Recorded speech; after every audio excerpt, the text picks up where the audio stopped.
If you, like me, happen to live in a country like Canada in the 21st century, then you have hit the lottery of human privilege. I can't even begin to describe how lucky we are, and anything I try to say to describe that reality will be a tragic understatement. Like, we enjoy comforts and privileges that our richest, most powerful ancestors would envy. Even simple little things that we take for granted, like listening to music whenever we want. We can listen to it in bed, while exercising, while riding our electric skateboards.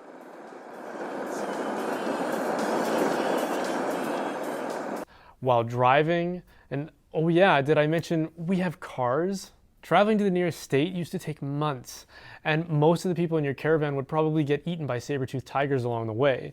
Now you can just get into your car and be there in a few hours, and if that's not good enough for you, we can strap ourselves into an airplane and enjoy the miracle of human flight while we complain about having to turn our cell phones off for the 10 minutes it takes to send us soaring above the clouds.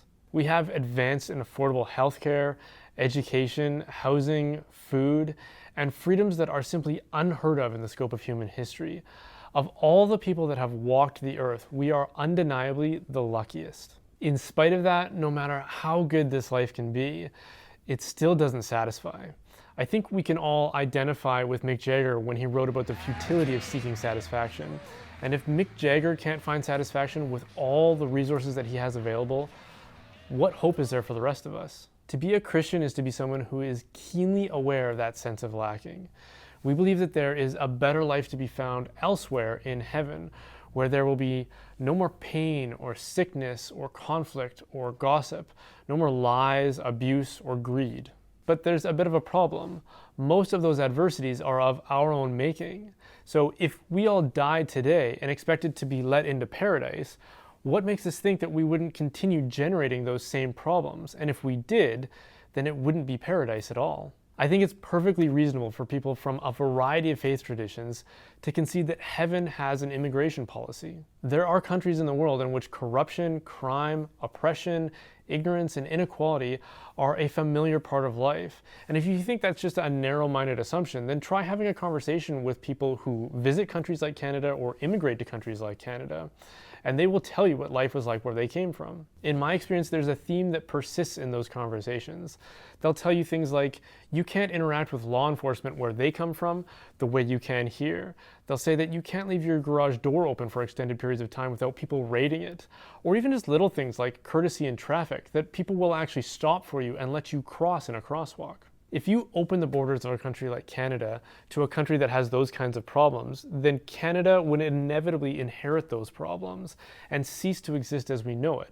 And we wouldn't be offering newcomers the better life that they're hoping for, just the same life that they had where they came from in a new place, but probably a lot colder. So with that in mind, I think the same logic applies to God's immigration policy.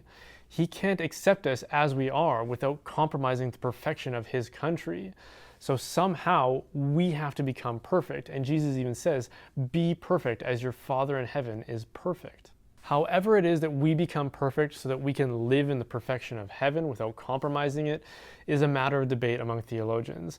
But the one thing that we all agree on is that it is an act of God's mercy that he help us to become what we need to in order to live in perfection. So the point I'm trying to make with all of this is that it's not unreasonable and it's not immoral to have an immigration policy that seeks to protect the peace and prosperity of a nation so that when hardworking people of goodwill seek to find a better life there, they will actually find it when they arrive. And for Christians, as we develop our own opinions about asylum seekers, we need to be mindful that we are ourselves asylum seekers and that our asylum depends on the mercy of someone else.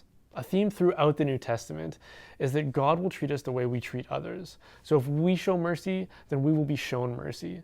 So whatever policies we vote for and support, mercy needs to be a significant factor within that.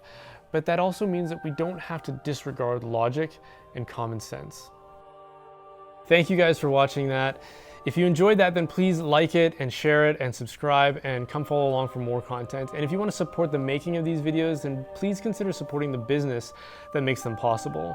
Holdsworth Design is a digital marketing and communications company that specializes in web design, print design, branding, videography, and all that kind of stuff. So, and this is with a special emphasis on churches and ministries as well. So if you know somebody that needs those services, then please consider passing that along to them, and check out the website, which is www.holdsworthdesign.com.